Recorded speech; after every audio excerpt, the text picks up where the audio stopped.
when I got my full-time job at Gamecock Central was way back in 2009. That was my first year working, and I got so many emails. "Hey, man, yeah, glad to see. Loved watching you play." And I'll admit there was a little bit of temptation to be like, "I appreciate it. That Thank you."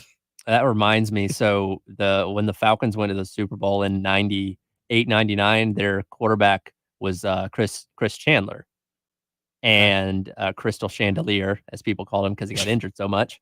But there's Well, a that's guy. just mean. Yikes. So the big news station in Atlanta is WSB, and there's a guy that works there. I know him. His name is also Chris Chandler, Mm. and he's talked about how many emails or phone calls or requests he gets to go on like sports shows because they think he's the other Chris Chandler. And this is a guy that like doesn't like watch sports or anything like that. Like he's not envious of the other Chris Chandler by any means. And I told him one time, I was like, just go on there and do it and see how long it takes him to figure out you're not him. That's amazing. Y'all remember when Jim Rome had on Jim Everett Oh, and did the whole was it Chris? check that Chris Everett. I mean, it started out all nice, but glad to be here. Check that Chris Everett, and then he tried to WWE. That is one of my favorite That's anniversaries amazing. on Twitter every year when that clip comes back up. I had so there's this running joke on Gamecock Twitter that I look like Travis Darno, and Oh man, you kind of do. yeah, so I did it was I got hit up for some random like video podcast or something like, hey, can you call in our show, talk about South Carolina recruiting, whatever. I was like, yeah, that's fine, call me, whatever. Wasn't anyone local or anyone I was like familiar with, or obviously, weren't that familiar with me either. So I go on there and it was like a video show, but I had called in. So they did the whole on the phone. And at the time, I had a Travis Darno picture. It was during like the playoffs. Yeah. I had a Travis Darno picture as my Twitter profile picture, just goofing off, like kind of playing into it. And I get on there and I just busted out laughing because they had on the phone Wes Mitchell and they had my headshot was Travis Darno. And I was like, I'm going to wait to see how, if anyone notices. And no, entire segment with Travis Darno. No trade out. Yeah. That is awesome. See, I can't unsee that now. I'm always going to like think of Travis it's a Darno. thing. It's a thing. It's a big time thing. Yeah. Not to derail y'all's topics for today, but I just wanted to get y'all's take on the stadium thing. No, I mean, that was we don't really have topics. We just walk in here and talk, I think. And Terry, just kidding, Terry. We have a lot of planning before this show. Yeah, I have all those papers right there that you see. And they stole Preston from us, so we were going to ask. I was wondering where he went. No, we were going to ask him a lot of questions. That was our plan. I've been locked in this studio for like 6 hours, so I don't know what happens outside of this door too often. So, Chris, I want to talk about recruiting. If you'll allow it. I want to as well. I will. This is actually, we're going to officially call this the changeover for the most part from 2023 to 2024. Official. Yes. Now, not on your calendar, on your fridge at home, but I'm talking about in recruiting standpoint, because it's really down to about two guys that South Carolina is still recruiting for 2023 as far as high school players go. There's transfer guy here or there. They're still chasing. There'll be more transfer guys that'll pop up after the spring. We know that. But as far as high school recruiting and the recruitments out there, the people that follow this stuff extremely closely, I think it's time to start knowing the 2024 guys. You have a massive junior day for South Carolina tomorrow. Going to be a big list of kids on campus. You have actually, this is something we'll be talking about throughout the next week. There are 3 commitments set for this coming week for South Carolina targets.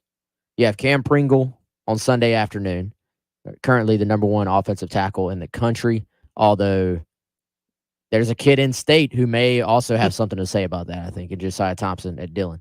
You have Wendell Gregory announcing this week, 4-star linebacker from Georgia. And you have Michael Smith, a 4-star tight end from Georgia as well. All 3 announcing this week. So you have Junior Day tomorrow. You have multiple top targets deciding. And it just kind of hit me.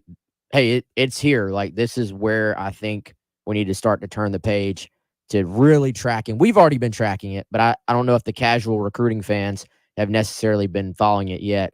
It feels like a good time to turn the page to 2024. Yeah, and this is the class, we've talked about this before, that like, this is kind of the class for Shane Beamer. And you may say, well, that sounds silly. Like, there have been 3 other classes, including 2023, and there has been, but you look at all the differences. 2021, how it was put together during COVID, no visits, smaller class, just a lot of different factors there. 2022, you haven't had a long runway to build relationships with players. You have a longer one for 23, but 24 is kind of the culmination of the fruits of all this labor, this brand new staff under Shane Beamer, first-time head coach Shane Beamer, all together at a new place. And so now they've had time to build these relationships for really years, Wes. And this week could be a huge one. I mean, and those 3 guys you mentioned, Pringle, Smith, and Gregory, would give South Carolina, if they landed all of them, 3 top 150 players. You mentioned Pringle, number 1 offensive tackle in the nation. He's 40th overall, according to the On3 consensus. Michael Smith, the number 6 tight end in the country, number 146 overall. And Wendell Gregory, number 120 overall, the number 14 linebacker in the country, according to the consensus. So that would be, I would say one heck of a start. They have Dante Reno committed, who's a really good quarterback prospect, but it's been a while since they've had one, and this would really kickstart things, I think, as they move fully into the 24 cycle. Yeah, we've seen in-state be, I would say, a priority for South Carolina, right? Had a really solid year in-state this year. Missed out on Monroe Freeling. Didn't really ever seem like there was a great amount of traction there, in my opinion, between the two. There's got to be that early mutual interest, and just didn't feel like that. But for the most part, you look at 2023, adding Lenora Sellers late, adding Marquis Anderson, who I think sort of went the distance as one of the top guys in state, Xavier McLeod, of course, from Camden.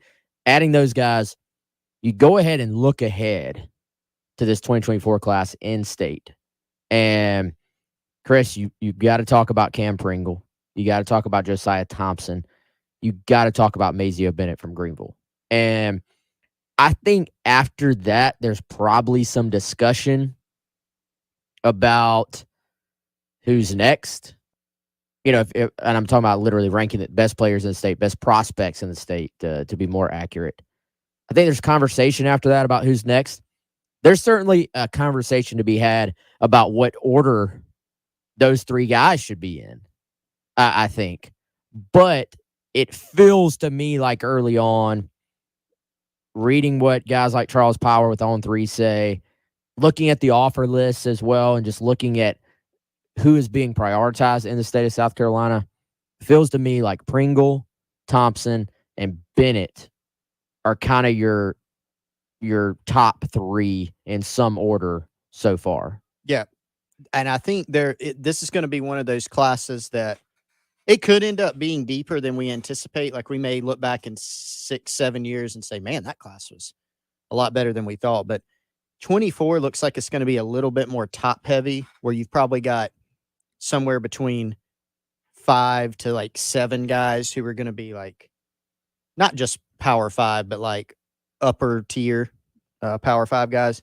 The other one I think you could throw right now in that top 4 is probably Kelvin Hunter out of West Florence. He's a fast kid who has some size at DB. Gamecock offer. And then, of course, Blake Franks is the other out of the 3 in-state offensive linemen out of Greenville, guy that Clemson and South Carolina are both recruiting, among others. So, again, probably 6-7 guys. There might be some emerge, but really top heavy. And Wes, if you look at where South Carolina is with the top guys in the 24 class in state, they've done really well so far. Yeah, we'll continue this conversation on the other side. Going to hit a break. You're listening to the Gamecock Central Takeover Hour. Tyler, Preston, Wes, and Chris right here. 107.5 The Game. It's the Gamecock Central Takeover Hour, presented by Firehouse Subs. Founded by firemen, with Chris Clark and Wes Mitchell, on the home of the Gamecocks. 107.5 The Game.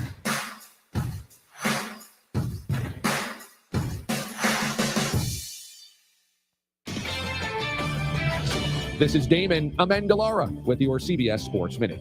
Sponsored by TaxSlayer. Start filing for free today at TaxSlayer.com. The Eagles looked like the most dominant team in football for most of the season, and then Jalen Hurts got hurt. And a middling end of the season has meant that they've flown under the radar coming into the postseason. So now it's about the Cowboys and the Niners, the NFC, which may just be the way the Eagles like it. This is Damon Amendolara. What does it feel like to file with TaxSlayer and get your guaranteed maximum refund? It feels like the last level of a video game, facing off against the final boss who stands between you and your refund. All your refund has belonged to me. Using the power of TaxSlayer like a secret power-up he doesn't see coming. Only the most tax confident can defeat me. Throwing your laptop at his video game face and watching him crumble into a giant pile of shiny coin tax refunds. Oh, not fair. You use TaxSlayer. Start for free and get your guaranteed maximum refund. TaxSlayer. File fearlessly. The Angie's List you know and trust is now Angie, and we're so much more than just a list. We still connect you with top local pros and show you ratings and reviews, but now we also let you compare upfront prices on hundreds of projects and book a service instantly. We can even handle the rest of your project from start to finish. So remember, Angie's List is now Angie, and we're here to get your job done right. Get started at Angie.com. That's ANGI, or download the app today. Hey guys, Jay Phillips here for Integrated Media. You know, in today's world where technology seems to be moving more quickly than ever, it can get a little confusing on exactly what product might be best for you. And just like your car or house, every so often you need to tune up or quick repair. Integrated Media knows this, and that's why they've introduced their Smart Service Plan. With just one click or call, you can let the crew at Integrated Media know your issue, question, or problem, and usually within minutes, they'll respond with a fix and get you and your family back to watching your favorite teams and shows, listening to your favorite tunes, or playing your favorite games. Additionally, the Integrated Media Smart Service Plan provides customers with regular check-ins to make sure things are running smoothly. Plus, they'll automatically upgrade software so you don't have to worry about whether you're up to date. Integrated Media staff has all the tools necessary to keep your system out front of the ever-changing landscape. Home theater, commercial-grade Wi-Fi, and the service to keep it running smoothly. That's what sets Integrated Media apart from everyone else. 803-948-8327 and online at integratedmediainc.com. Integrated Media, watch, listen, control. Heath here with the mortgage guru, Jacob Crowder from First Palmetto Bank. And if the new year has you building or buying a new home, you need a guru in this market. First Palmetto Bank is owned and operated here in the Midlands, and Jacob has local decision makers, which means quick and precise processing and underwriting. If you're looking to make a move, give Jacob a call, 803-719-1005, or email him at jcrowder@firstpalmetto.com. Thanks, Heath. Interest rates have stabilized. The local housing market also has stabilized. Now is a good time to buy a house. At First Palmetto, we have products that help homebuyers keep payments down. Also, if you are considering building your future home, please ask me about our no-nonsense construction loans. The new year brings change, and if I can help you, please give me a call, 803-719-1005. So to follow up, rates in the housing market are stable, which makes now a good time to buy. I'd say that sums it up.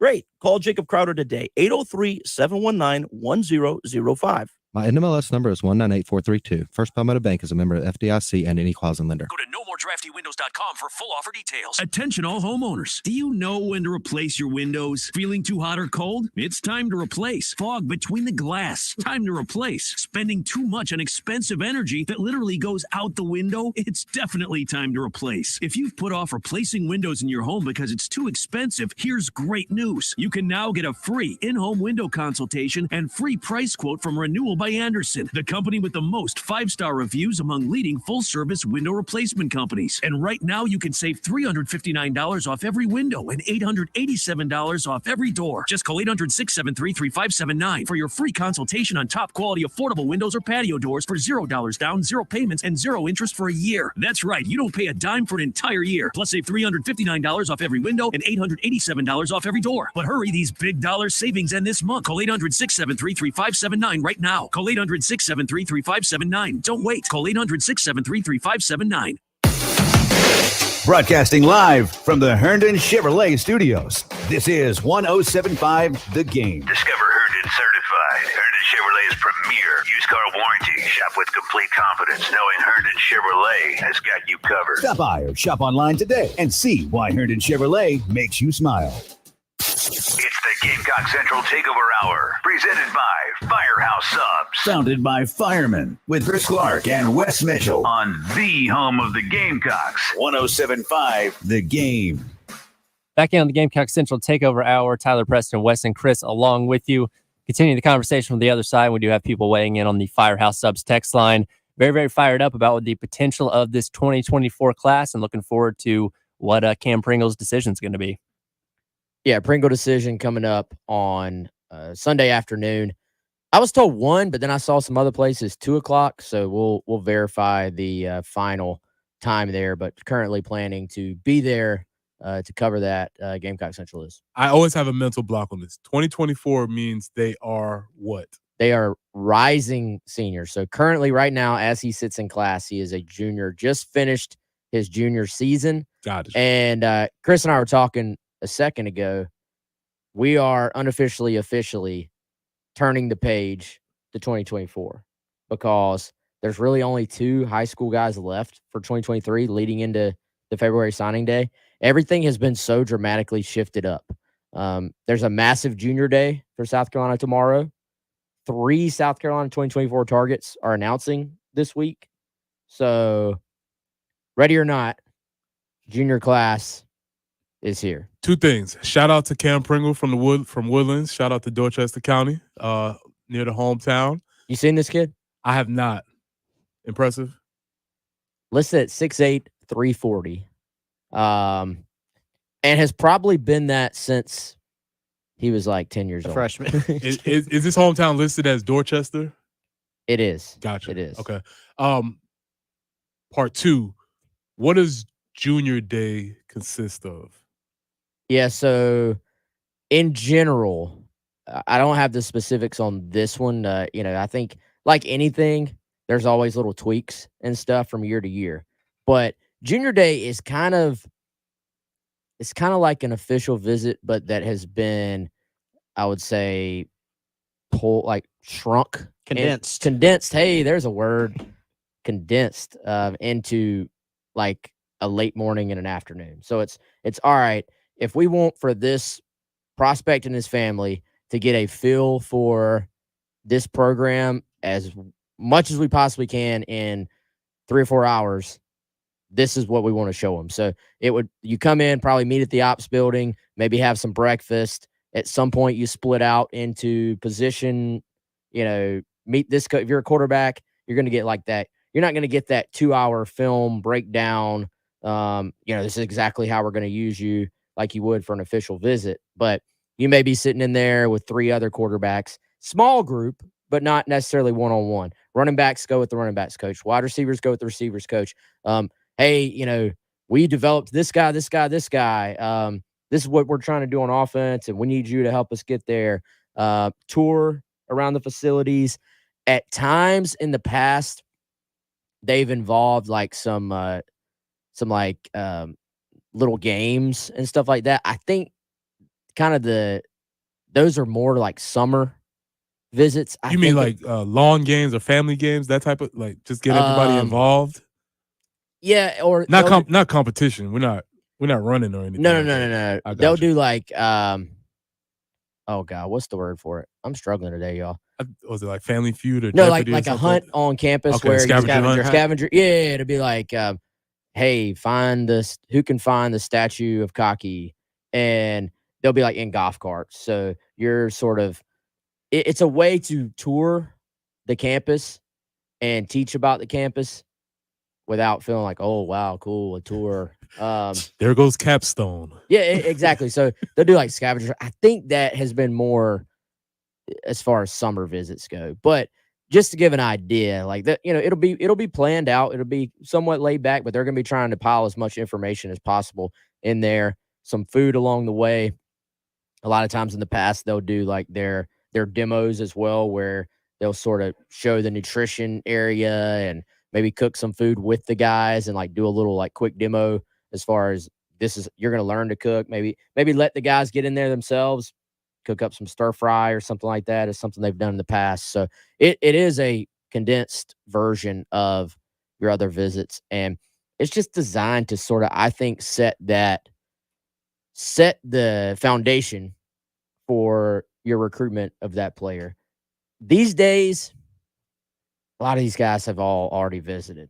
But I look at junior day, especially for out-of-state kids or kids who are just starting to get on the radar, this is like, all right, if this guy's never been at South Carolina, give him the crash course on what he needs to know about this program. Like, I feel like I look at recruiting now, there's like steps to this process. Junior day is like, all right, first step, lay the foundation, get yourself into the top 5, and then you go from there. Then you have spring practice hits, get guys in for a spring practice, get them in for the spring game. Ultimately, you've got camps in the summer. You've got they'll do like cookouts in the summer. You're working your way, building that foundation towards ultimately the official visit when you want to land that commitment. How tight is the list for junior day? It is pretty tight. Okay. I would say very deliberate. Hey, we want you here for this. We want you here for this. If you're invited for the junior day, they want you. Gotcha. I think it's probably the best way to say. You think that's fair, Chris? For the most part, I mean, kind of thinking through this year specifically, because to be quite honest, it's hard to remember from like last year's junior day.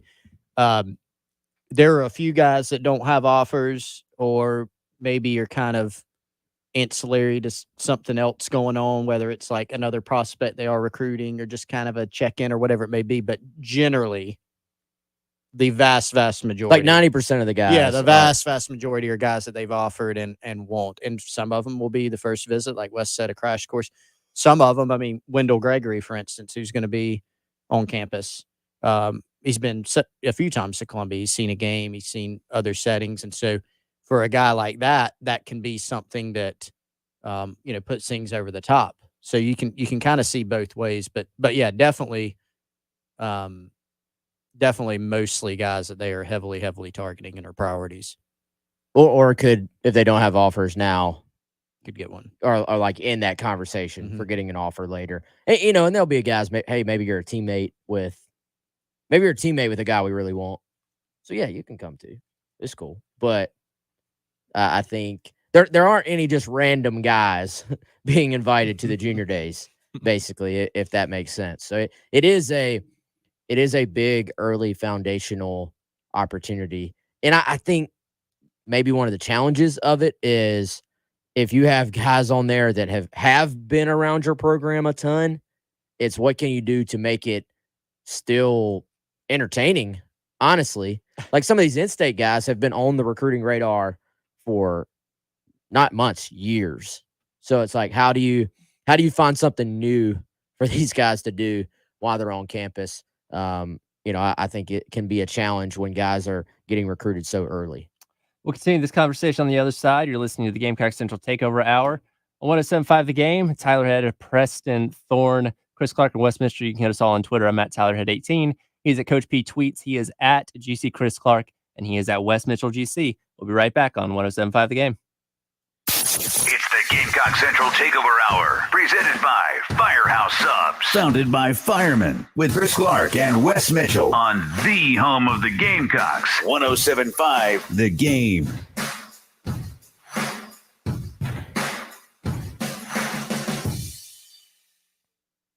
South Carolina's original gun and knife show is this weekend at the Jameel Temple in Columbia. With over 350 tables of rifles, shotguns, handguns, knives, ammo, and antiques, this show has everything, and it's under one roof. New guns, used guns, hard-to-find parts and accessories, ammo, and more. You can buy, sell, and trade. This show is put on by the South Carolina Arms Collectors Association, and it's the real deal. Come see us this Saturday and Sunday at the Jameel Temple. Learn more at scgunshows.com. South Carolina Department of Corrections is hiring sergeants and lieutenants statewide. If you have correctional, security, military, or police experience, you can join SCDC as a sergeant or lieutenant. There's $7,500 sign-on bonuses, increased pay, and great employee benefits available. Start your new year off with a new career. Visit joinscdc.com to apply today or call 803-734-JOBS for more information. We keep the clutter out of your gutter. Call on the gutter man. The Guttermen have been providing top-notch service throughout the Midlands for over 47 years, building their business on relationships, not gimmicks. And you can call them locally, not a 1-800 number. Call them today at 791-7147 and look for the guys in the powder blue trucks. We keep the clutter out of your gutter. Call on the Guttermen. Hey, this is Ray. And Mary Ann with Absolute Glass. We've been blessed to serve the Midlands glass needs for 20 years. We have been fortunate enough to help thousands of customers with the best glass service in town, in our store, and all over the Midlands. Sure, we can fix your windshield, usually at no cost to you. But at Absolute Glass, we can also care for all your other glass needs too. Home windows, shower doors, tabletops, shelving, storefronts, and all your commercial needs. Contact us at 803-951-7200 or at AbsoluteGlassInc.com. Just remember, if you can see through it, we can do it. Jay Phillips here for my good friends at Dan's Fan City in Harbison. Ceiling fans don't sound like something you think about a lot because you don't really need to, but when you've got them, they work well, keeping energy costs down and your comfort level up. John at Dan's Fan City wants to remind you to make your ceiling fan move in reverse this time of year to keep the heat off the ceiling. See John for any questions and for all of your ceiling fan needs. Go to Dan's Fan City in Harbison or call them at 781-FANS. You'll be glad you did. I'm Martin Hoke, the inventor of Navage Nasal Care, and I love Navage. I've told you about how your nose is the body's air filter, that Navage's powered suction will help flush out allergens, viruses, mucus, and germs, and that Navage will help you breathe better. But what do other people say about Navage? Like Tara, quote, "My doctor wanted me to do saline rinses for my allergies, but I've never been able to successfully use a neti pot. Navage uses suction power, so it's foolproof. There are nights when I'll have particularly bothersome allergies.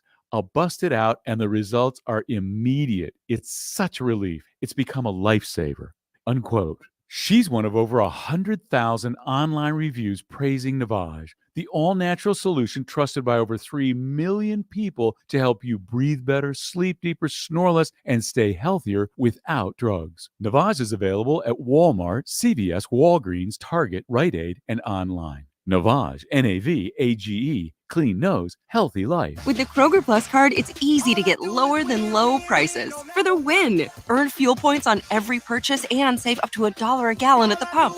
The Kroger Plus card. All you do is win. Big, big savings. Sign up now at Kroger.com and start saving. Kroger, fresh for everyone. Savings may vary by state. Fuel restrictions apply. Save more on natural and organic items. Just clip your digital coupons on our app and use them up to 5 times in one transaction with your card. Kroger, fresh for everyone. It's the Gamecock Central Takeover Hour, presented by Firehouse Subs. Founded by firemen, with Chris Clark and Wes Mitchell on the home of the Gamecocks. 107.5 The Game. Back in the Gamecock Central Takeover Hour, Tyler Head, Preston Thorne, Chris Clark, and Wes Mitchell rolling along on your Friday morning, talking a little bit of recruiting. Firehouse Subs. Now, Chris, I'm always game sub to of the talk about day is we need a drum roll for it. Today's sub of the day, because it is Friday, the Jamaican jerk turkey. And that is the sub of the day at any of the participating Firehouse Subs locations around here. And bonus, all of them participate, all 14. So whether you want to go right over here near the station to Main Street, Garner's Ferry, heck, out in Sumter, you can go to any of them, all 14. $5.99 for a small, $7.99 for the medium sub of the day. That is Monday through Sunday at Firehouse Subs. If you don't want to try the sub of the day, make sure you check out the new prime rib steak sub. It's outstanding too. A lot of ways to get it. Walk in, ask for it. Go to firehousesubs.com, Rapid Rescue, or download the Firehouse Subs app and join their rewards program. Again, that's the Firehouse Subs sub of the day, Jamaican jerk turkey on Friday. I don't want to sound like this is the case for every kid out there, because certainly it's not. But in the case of Cam Pringle, he's been through an entire recruiting process, I feel like, and it's not even his senior year yet. Like, he has been on the radar for so long because he was identified so early. And again, we talked about 5 stars yesterday and how you can just tell. Cam Pringle walked in this building right now, you'd be like, what NFL team is he on? Just based on size, you know? And he's been like that as long. I mean, I think I met the kid 2 years ago. He's been that way since he was a freshman. I mean, I laughed, but you were exactly right. Yeah, so, I mean, it's crazy. how early it starts, but then for guys like him who look like him, I had a college coach comment on Cam Pringle at one point. This was a couple of years ago, and be like, "That's the best looking young offensive lineman I've ever seen." And so that speaks volumes. The offer list speaks volumes. Preston, how far along were you in school when you first started getting some recruiting interest? Yes, it's obviously the timelines are so much different now, but I guess towards the end of my 10th grade year, that's when it started sort of coming around for me. We had shout out to Bernard Rambert, Clemson running back, but he was on the trail and he was sort of bringing a lot of attention to the school, and that's how recruiting way back in my day. That's how recruiting used to do. If you had somebody at your school, coaches would sort of be around a little bit more, and so he kind of got the ball rolling around the area for me. I think that is still valuable to this day, though. Is it? In states like ours, I think, where you have certain if you're at a school, let's say you're at a school in Atlanta that just puts out guys every year. There's probably not we got to go to this school in Atlanta to look at this kid. It's more like, I better go to this school in Atlanta or my coach is going to fire me. Like, I better go there every single year and check in and see what's up. And in theory, if you're South Carolina, if you're Clemson, if you're doing a good job, at some point during that calendar year, you will have stopped in on every school in the state. Like, now that's not every coach going to every school, but that's whoever has that territory is going to stop by. However, I do think there is still extreme value in our state where everything's a little bit more spread out and where guys can pop up at schools and it's like, oh, this school hadn't had a guy in 10 years, and then he pops up. I think that's where the long-term relationships, where you go by that school, whether they have a 5-star guy or not, you build the long-term relationships. But you do still see that where coaches will be going to see another guy and you hear that, oh, wow, who is that? And then it sort of snowballs from there. So I think there is some value in having an older teammate who maybe grabs the attention of coaching staffs. How's this make you feel, Preston, speaking of Bernard Rambert? I feel like you're going to tell me something that I don't want to hear, but go ahead. His son, oh Lord, Jalen, 2023 class. Is that Powdersville? Powdersville. Yep. How about that? Bruh. Woo. Bernie. Preston just walked out. Yeah, we're getting up there. I was just looking back, guys, by the way, on Cam Pringle. The first story I did on Cam Pringle was December 2020, and he was 6'7", 285. And this is for a 2024 class kid, so way out. And I remember he's grown since then. I remember talking to his head coach down there, Eddie Ford, and like he told me, and like, some coaches you hear from, you're like, yeah, whatever.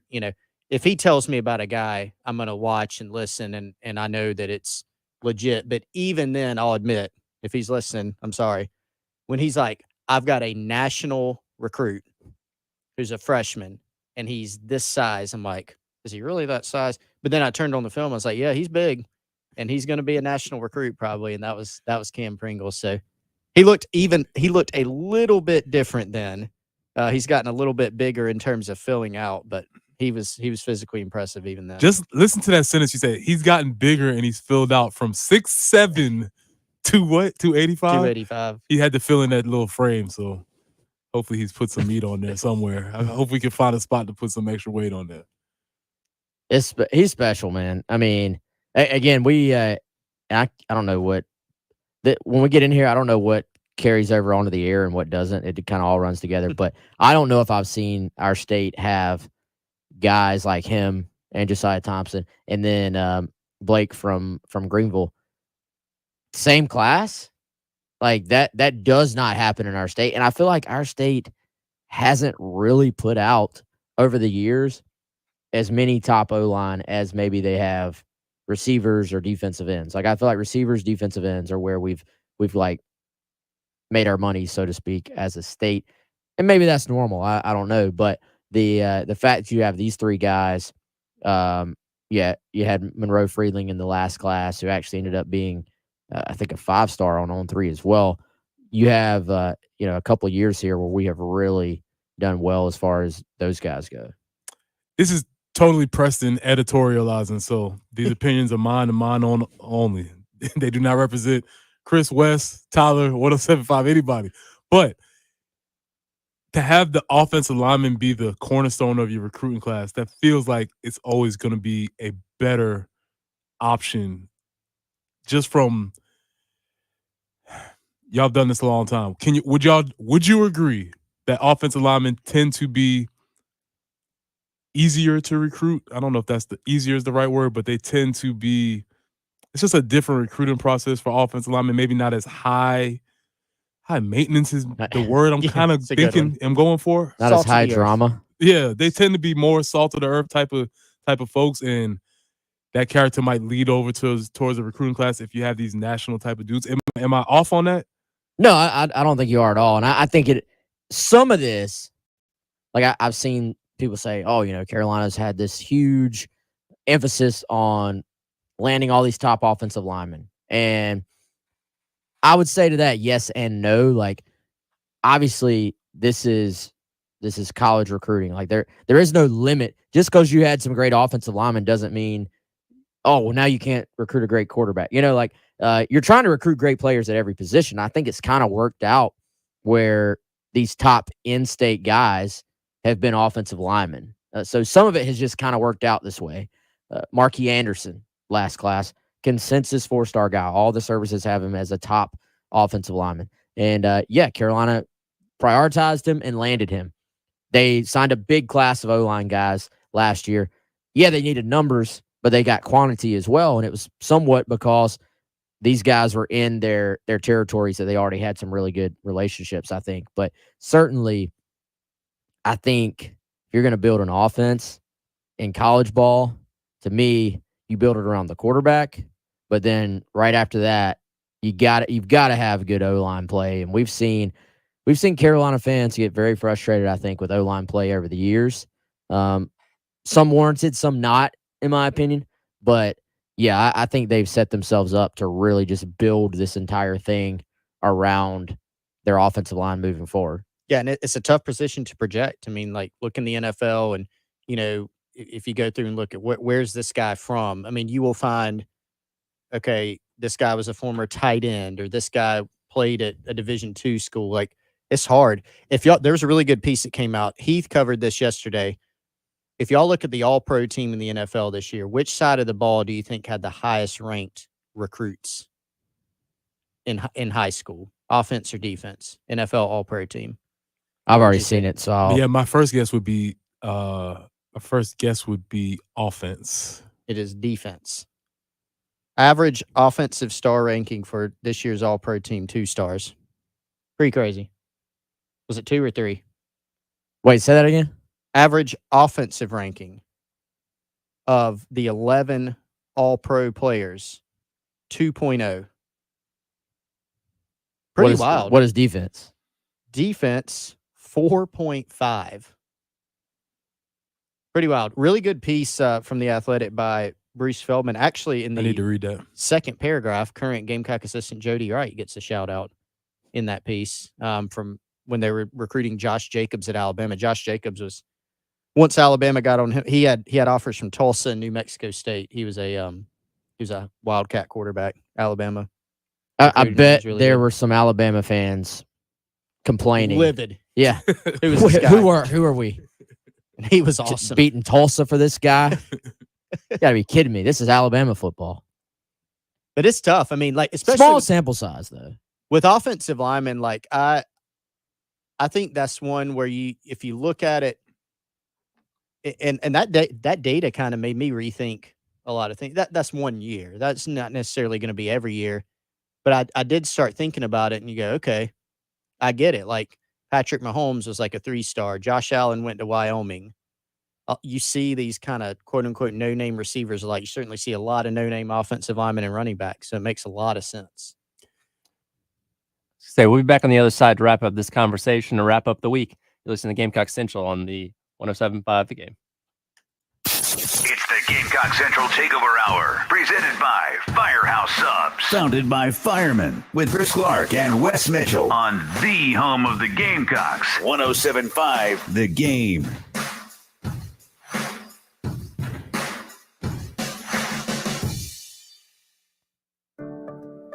If you're thinking about retiring soon, be sure to tune in to Save Your Retirement with Pat Struby of Preservation Specialists.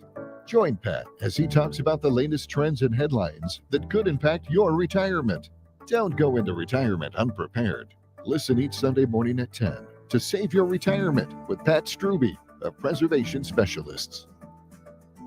Firm offers insurance services. Investment advisory services offered through Kalos Capital Incorporated.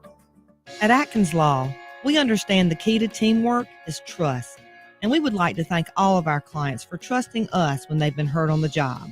We love this community, and it's important to us to make a difference for people right here at home. We are also proud to support the Gamecocks in all their endeavors. Remember, be early and be loud. If you've been hurt on the job, who you hire matters. I'm Holly Atkins. Call us, 803-251-6406. Life matters. President Eisenhower used to say that he could demonstrate leadership with a piece of string. He would lay the piece of string on a table, hold to one end, and say, "Pull it, and I'll follow you anywhere you go." Push the string, and it will go nowhere at all. It's that way when it comes to leading people. Ike went on to lead the greatest military force ever assembled, and a grateful nation elected him president 8 years later. Jesus was a great leader for many reasons. One powerful trait he possessed was that he always led the way for his followers. In explaining the principle of leadership, he led the way by washing the feet of his disciples, a job relegated to servants. In fact, the popular modern business concept of servant leadership style has its origins in the teachings of Christ. There's a lot more Jesus taught. Great men have been learning his ways for centuries. This is Stephen Chitty, pastor of Christian Life. Remember, life matters, and so do you. Go to clcolumbia.com for in-person and live streaming service times. Hey guys, Jay Phillips here for Integrated Media. You know, one of the reasons we all live here in South Carolina is the weather, right? We love being outside as often as we can, and these days, Integrated Media is enhancing that life by installing amazing outdoor home theater systems that give you the best of both worlds. Amazing picture and sound from equipment built to be outside. From completely weatherproof SunBright TVs to Sonos soundbars or in-ground speakers and subwoofers, Integrated Media can completely change how you and your family enjoy time on the deck, patio, or around the pool. Call 803-948-8327. Let Integrated Media come out to your house, see exactly what they can do for you when it comes to an outdoor system. And when you couple it with Integrated Media's professional-grade Wi-Fi, you won't believe the home theater experience is just as good outside. Check out some of their work on Facebook and Instagram. Then call 803-948-8327. Home theater, Wi-Fi that works everywhere, home security, and much more. Do it all better with Integrated Media.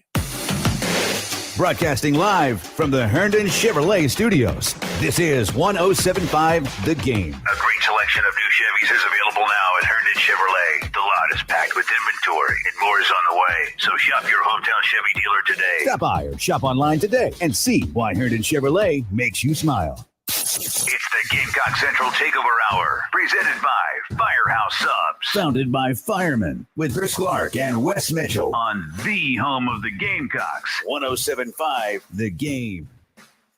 Back in on the Gamecock Central Takeover Hour, Tyler, Preston, Wes, and Chris wrapping up your week on this Friday morning. I feel bad. I cut Preston off right before we went to commercial there. So, Preston, the floor is yours. What is it that you were going to say before I so rudely interrupted you? No problem. We definitely had to pay the bills. Nobody knows what's going on offensive linemen when we watch it. I was just picking up on the idea that people get mad at offensive line, but most of us have, even myself as a purported D lineman, sometimes even when I hear offensive linemen talk, I still don't necessarily know all the things that they're talking about. So when it comes to evaluating offensive linemen, it makes it even harder because we don't know what they're doing. We don't know what to look for. When you say that, say Marky Anderson, you said across the board 4-star. What makes him an across the board 4-star? Yeah, I think for him, a lot of times when you eval O-line, you're kind of just looking, does he have the traits that you need to play at the SEC level, I think. So you look at Marquis and you're like, all right, he's 6'4". He's already 300 plus pounds. Then you watch him move. I mean, I saw him at the Shrine Bowl in practice, and they're running like jailbreak screens, and kid is going like 0 to 100 in 2.1 seconds. Like, the ease of movement for a guy that size is something that it's pretty easy to spot. Long arms, I think a lot of times you are just looking for those measurables, and the rest, I feel like a lot of times O-line coaches feel like they can pull out of the guy. So you want to find, as you continue the evaluation process, maybe you watch him at practice, maybe you go to a game, you're going to obviously look at the toughness element. You're going to look at, does this guy take plays off or not take plays off? Does he finish plays to the whistle, to throw a cliche in there? All these things are where you're sort of building out that evaluation. But I think quite simply, it's kind of just starts with, all right, can he hold up at the SEC level from a size and athleticism? Can he move his feet? And then you kind of get into that. All right, is he a tackle? Is he a guard? If they're a little bit shorter, maybe, maybe a little bit wider, you probably start to think inside. If they're a little lighter on their feet, longer arms, a little bit taller, bigger frame, you maybe start to think tackle. But I think it starts very simple, and then you're kind of peeling away at the onion as the eval continues from there. And the thing with O-line, they're so hard to project because there's been so many top offensive linemen that might have been a 6'5", 230-pound tight end in high school, and then they've just grown and grown and grown. Or you see defensive linemen that maybe weren't necessarily considered the most athletic defensive linemen, but they switch over to offensive guard and it just clicks, and then they're successful there. So most high school offensive linemen are not ready-made, is why it's so hard to project. Most of them, you're going to have to maybe add some pounds, maybe subtract some pounds. That's the big thing I was going to say is that if I was looking at any of these recruits, I would say don't worry about the weight one way or the other. Don't be impressed if he's 330 because that's probably not the best 330. Probably going to have to lose that. And don't be discouraged if he's 270 because he's going to be able to put that on one way or another. My favorite O-line stories, sorry, Wes, two guys actually that played for the Eagles. So Jason Kelsey, who's the highest paid center in the NFL, was a former walk-on running back at Cincinnati and then switched to fullback and then eventually the O-line. You think that was one of those cases where they had his brother and they were like, oh, yeah, I guess he can walk on too? Where did that's where he started. I don't mean to derail the conversation. I don't know. Mm-hmm. I don't know. I wonder. Well, it turned out well. It did. Good for them. Everybody. My favorite one of all time is Lane Johnson. So I'm going to show y'all this picture after the show. But Lane Johnson was rated as a pro-style quarterback. He was 6'6", 202 in high school. And then he became a first-round pick on the offensive line. Like, he played, I think he played, tight end, defensive end, and then finally offensive line in college. So it is, above all else, is probably the biggest crapshoot, I think. Well, because I think if you're a running back, for the most part, other than, that example, you're probably a running back. You might be a running back or a receiver, maybe. You might be a receiver or a DB, but for the most part, those skill sets kind of translate to an extent. But this guy's a big tight end. He was 215 pounds in high school and used to catching passes, and now he's 75 pounds heavier. Nobody can predict that because for every player who follows that path, there's probably 8 of them who just never had the frame, or the muscle building ability to put on that much weight successfully. Also, when you evaluate an offensive lineman, sometimes somebody could be impressive or efficient because they're just bigger than everybody else in high school. Yes. And then that doesn't work when everybody else is the same size. Like, wait a second. I got to block that guy now. I got to actually do something. And that's when actually being able to learn the techniques and leverage and footwork and all this stuff plays in. I think some of that stuff's very hard to project out, you would say. That's all we have time for this week. Thank you guys so much for listening. We're back on Monday to break down more things Gamecock here on the Gamecock Central Takeover Hour. For Preston Thorne, Chris Clark, and Wes Mitchell, I'm Tyler Head. Thanks so much for listening. Enjoy your weekend. 107.5 The Game.